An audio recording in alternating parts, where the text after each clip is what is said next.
ऊपर 230 अंक चढ़कर 23,232 के लेवल पे कारोबार कर रहा है। सेंसेक्स में भी करीब 700 अंकों का उछाल आप देख सकते हैं। बैंक निफ्टी की बात करें तो यहां पर भी 425 अंकों की तेजी है। 53,879 के लेवल पे बैंक निफ्टी में कारोबार हुआ है। ओवरऑल देखें तो बाजार का जो मूड है आज अच्छा नजर आ रहा है। निफ्टी के टॉप गेनर्स की अगर बात करें तो JSW स्टील आप देखिए यहाँ पर 4.5% की तेजी है। टाटा स्टील में भी 3.5% से ज्यादा की तेजी के साथ कारोबार हो रहा है। ITC यहाँ पर देखिए यहाँ पर भी करीब 3 से 3.5% के बीच की तेजी है। टेक महिंद्रा और कोल इंडिया भी यहाँ पर निफ्टी के टॉप गेनर में शामिल है और यहाँ पर भी आप देख सकते हैं 3 से 3.5% की तेजी कायम है। वहीं निफ्टी के लूजर्स देखें तो देखिए HDFC बैंक यहाँ पर जिस दिन से इस्तीफा हुआ उसके बाद से ही इसमें गिरावट देखने को मिल रही है। हालांकि मैनेजमेंट ने यहाँ पर सफाई दी है कि गड़बड़ी नहीं है और RBI ने भी कोई आपत्ति यहाँ पर नहीं जताई है। उसकी वजह से हमने देखा निचले स्तरों से थोड़ी रिकवरी आई, लेकिन फिर भी चिंता यहाँ पर बरकरार है। बजाज फाइनेंस करीब 1% के आसपास की गिरावट यहाँ पर भी हावी है। हिंडाल्को में भी आप देखेंगे 1.5% की से ज्यादा की गिरावट है और HDFC लाइफ यहाँ पर भी करीब 0.5% की गिरावट आप देख सकते हैं। ये थे निफ्टी के टॉप लूजर्स। मार्केट ब्रेथ पर अगर आप नजर डालें तो आज देखिए अच्छा मोड़ है, जिसके चलते 2221 शेयर इस वक्त हरे निशान में कारोबार कर रहे हैं। वहीं 691 शेयर लाल निशान में कारोबार कर रहे हैं।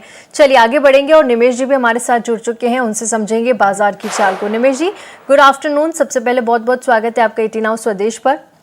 और आज देखिए अच्छी तेजी बाजार में नजर आ रही है, लेकिन कल भारी सेल ऑफ हुआ था और भारी गिरावट के साथ बाजार बंद होते हुए नजर आए थे। इस वक्त बाजार की चाल को किस तरह से देख रहे हैं आप?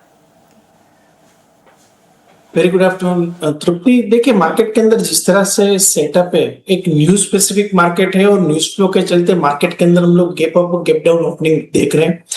काफी वोलेटाइल मार्केट है और मुझे लग रहा है कि कहीं ना कहीं जो कल के सेशन में भी हम लोगों ने देखा कि जो निफ्टी का एक जो लो बना था वो 23,950 के आसपास का एक लो बना था।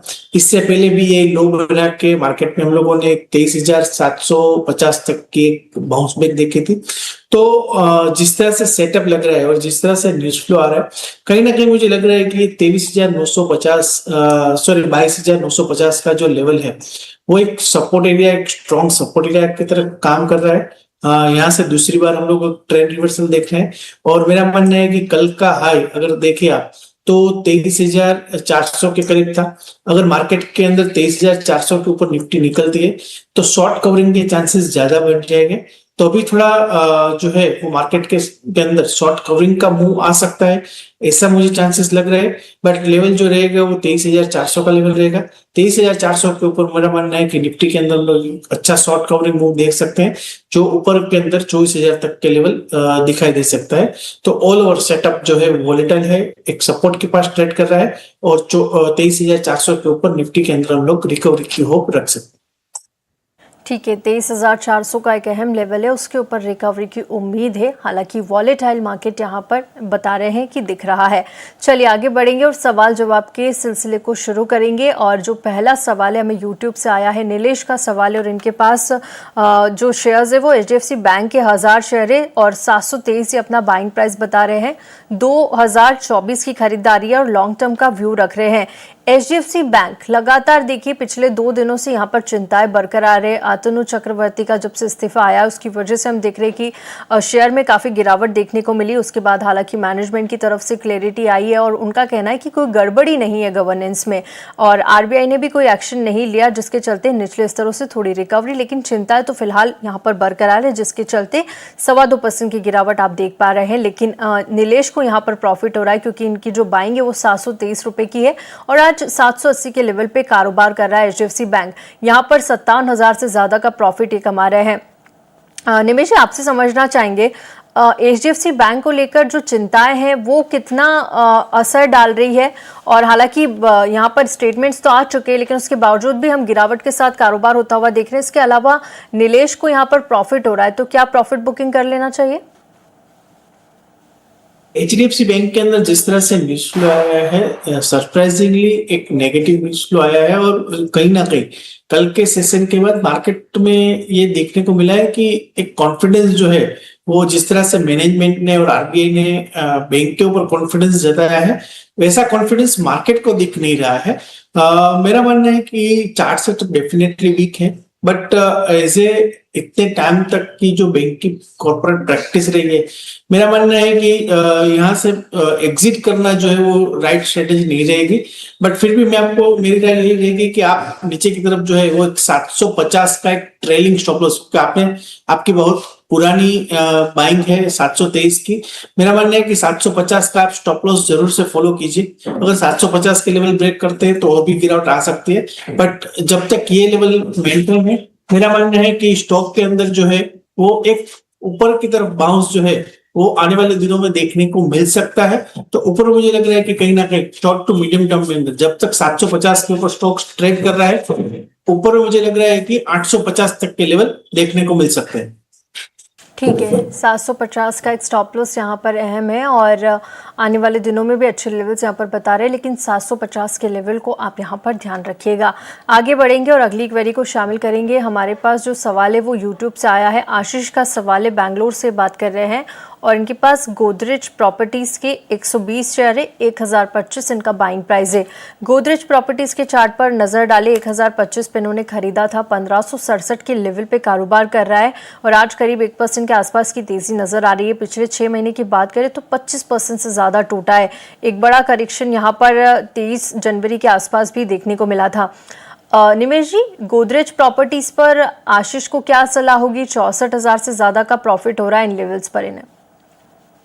देखिए, अगेन गोदरेज प्रॉपर्टीज के अंदर काफी पुरानी बाइंग देखने को मिली है। स्टॉक हालांकि जिस तरह से ऊपर में हम लोगों ने जो 3,400 तक के लेवल देखे थे, वहां से एक स्टीफ करेक्शन आ चुका है, ऑलमोस्ट 50% का करेक्शन आ चुका है। मेरा मानना है कि स्टॉक के अंदर इससे पहले भी हम लोगों ने एक 1480 के आसपास, 1480 के आसपास से एक सपोर्ट लेते हुए स्टॉक के अंदर एक बाइंग इंटरेस्ट आते हुए देखा था। हालांकि ये सपोर्ट के रिजिक ट्रेड कर रहा है। मेरी राय यही रहेगी कि अभी आप ऑलरेडी स्टॉक के अंदर अच्छा करेक्शन आ चुका है, तो यहाँ से ट्रेंड रिवर्सल के चांसेस बन रहे हैं। बट जब तक ये स्टॉक ऊपर में 1480 के ऊपर है, तब तक ट्रेंड रिवर्सल की होप जो है वो बनी रहेगी। तो राय यही है कि आप 1450 का एक ट्रेलिंग स्टॉप लॉस रख के अभी होल्ड कीजिए और ऊपर में कहीं ना कहीं मुझे लग रहा है कि अगर यहाँ से ट्रेंड रिवर्सल बनेगा तो कहीं ना कहीं ऊपर में 2000 तक के लेवल, जहां पर 200 दिन की एक्सपोनेंशियल मूविंग एवरेज आ रही है, वहां तक के लेवल शॉर्ट टर्म में दिखाई देंगे। वहां पर आप जरूर से अपनी आगे की स्ट्रेटेजी रिव्यू करवा लीजिएगा। बट फिलहाल 1450 के स्टॉप लॉस से होल्ड की राय है और 2000 के आसपास स्टॉक को फिर से रिव्यू करवाने की सलाह है। ठीक है, 1450 के स्टॉप लॉस के साथ होल्ड करने की सलाह और 2000 के आसपास अगर आता है तो वहां पर आपको एक बार इसको रिव्यू करना होगा। चलिए आगे बढ़ेंगे और अगली क्वेरी को शामिल करेंगे। गणेश का सवाल आया है, यूट्यूब से ये बात कर रहे हैं और इनके पास एनटीपीसी ग्रीन के 150 शेयर बता रहे हैं, 319 इनका बाइंग प्राइस है। एनटीपीसी 101 पर आज कारोबार कर रहा है। हालांकि यहाँ पर 2 से 2.25% की तेजी जरूर नजर आ रही है।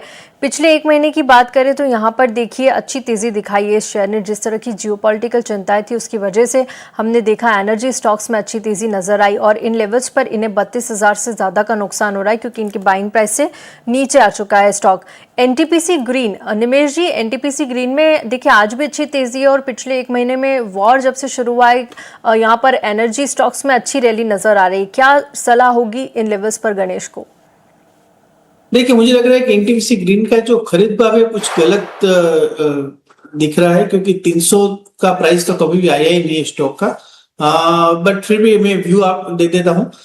एनटीपीसी का ग्रीन का जिस तरह से चार्ट सेटअप है, स्टॉक के अंदर एक ट्रेंड रिवर्सल का पैटर्न मिला है और पिछले दिनों में जिस तरह से हम लोग बाइंग के साथ स्टॉक 85 के लेवल से एक अच्छा बाउंस बैक दिया है, विथ वॉल्यूम दिया है और वॉल्यूम एक्टिविटी भी काफी बढ़ गई है। तो शॉर्ट टर्म नजरिया बुलिश है। मुझे लग रहा है कि कहीं ना कहीं एनटीपीसी ग्रीन के अंदर 115 117 तक के लेवल देने आने वाले दिनों में देखने को मिल सकते हैं। तो फिलहाल व्यू बुलिश है शॉर्ट टर्म और 115 के टारगेट प्राइस से मैं होल्ड की रहेगा। जी बिल्कुल, आप सही बोल रहे हैं, इनके प्राइसेस गलत है। 139 है दरअसल ये और 319 हो गया इनका बाइंग प्राइस। तो ठीक है, आपने इस पर सलाह दी, आपका बहुत बहुत शुक्रिया निमेश जी। और चलिए इसी के साथ यहाँ पर रुकेंगे एक छोटे से ब्रेक के लिए। ब्रेक के बाद तब तक आप अपनी लगातार गिरावट है कि थमने का नाम ही नहीं ले रही है। डॉलर के मुकाबले आज रुपया पहली बार 93 के पार निकल गया। क्या है ये वजह, बता रहे हैं हमारे सहयोगी अनुराग जोशी। जी अनुराग, बताइए रुपये में लगातार ये गिरावट क्यों देखने को मिल रही है? रुपी आज 93 के स्तर को पार कर गया और एक नए निचले स्तर पे अभी उसकी ट्रेडिंग हो रही है। 93.28 प्रति डॉलर, ये लेवल पे वो आज गिरा है।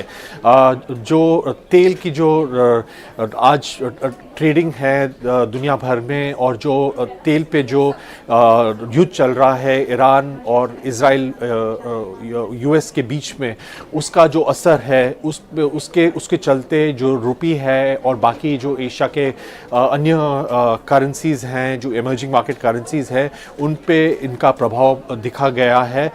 जो अगर हम ब्रेंट कॉन्ट्रैक्ट जो तेल के क्रूड के कॉन्ट्रैक्ट को देखें तो वो 107 डॉलर प्रति बैरल के दर के आसपास उसकी ट्रेडिंग हो रही है, और काफ़ी वॉलेटिलिटी देखी जा रही है ऑयल मार्केट में दुनिया भर में, और इसका असर रुपी पे भी हो रहा है। और अगर हम स्टॉक मार्केट देखें, निफ्टी 50 का जो इंडेक्स है आज 1.2% ऊपर था, और उसने कल के जो गिरावट थी उसमें थोड़ा बदलाव आया है। कल वो 3.3% गिरा था। तो और हम अगर विदेशी निवेशकों को देखें तो वो अभी भी सेलर्स हैं स्टॉक मार्केट में, करीब 10 अरब डॉलर्स के। तो इस सब का प्रभाव रुपी पे पड़ रहा है। बिल्कुल अनुराग, बहुत बहुत शुक्रिया। और चलिए हमारे एक्सपर्ट से भी समझ लेते हैं कि क्या सिनेरियो अब नज़र आ रहा है।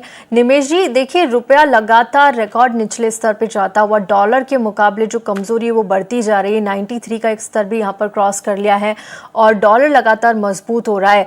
देखिए उसका असर आज IT सेक्टर पर भी नज़र आ रहा है। आज थोड़ी सी तेज़ी ज़रूर हम IT पैक में देख रहे हैं। इस पूरे पे रुपये की कमज़ोरी पर आपका क्या टेक रहेगा, और साथ ही IT सेक्टर पर भी एक नज़रिया दीजिएगा। देखिए, आईटी सेक्टर के अंदर जिस तरह से कल के दिन में हम लोगों ने यूएस की कंपनी एक्सचेंजर के रिजल्ट आते हुए देखे थे।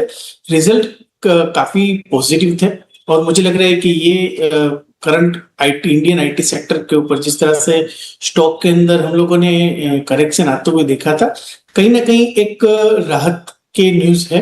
तो मुझे लग रहा है कि उससे चले इंडियन आईटी सेक्टर के अंदर डेफिनेटली रुपी एक सपोर्टिव है, और साथ में जिस तरह से रिजल्ट आए हैं वहां के काफी पॉजिटिव कोरिलेशन रहता है। तो उसके पीछे मुझे लग रहा है कि कहीं ना कहीं इंडियन आईटी सेक्टर के अंदर भी जो रिजल्ट स्टार्ट होंगे 10 अप्रैल से स्टार्ट होंगे, तो ये 15-20 दिन के अंदर मुझे लग रहा है कि इंडियन आईटी सेक्टर के अंदर कहीं ना कहीं थोड़ा शॉर्ट कवरिंग का मूव देखने को मिल सकता है। तो ऑल ओवर मुझे लग रहा है कि एक स्ट्रॉन्ग सपोर्ट के पास है इंडियन आईटी, और यहाँ से मैं एक्सपेक्ट कर रहा हूँ कि इंडियन आईटी सेक्टर के अंदर जो है पर्टिकुलरली शॉर्ट कवरिंग का मूव देखने को मिल सकता है। पर्टिकुलरली अगर चार्ट्स में देखें तो टेक महिंद्रा का चार्ट स्ट्रक्चर जो है वो ट्रेंड रिवर्सल दिखा रहा है, काफी स्ट्रॉन्ग सेटअप दिखा रहा है, परसिस्टेंट सिस्टम यहाँ से अच्छा लग रहा है। तो ये स्टॉक जहां जिसने पिछले क्वार्टर के अंदर अच्छे रिजल्ट दिए थे, वहां से मुझे लग रहा है कि कहीं ना कहीं एक अच्छी रिकवरी देखने को मिल सकती है। ठीक है, IT पैक पर हम बात कर रहे हैं और अगला सवाल भी देखिए IT से ही रिलेटेड है। हमारे एक दर्शक ने हमें सवाल भेजा है, सुरेश ने, और TCS पर उनका सवाल है। 100 शेयर्स है, 2904 उनका बाइंग प्राइस है और लॉन्ग टर्म का नज़रिया रखते हैं। आपने परसिस्टेंट की अभी बात की यहाँ पर, और TCS पर भी एक बार अपनी राय रखिए।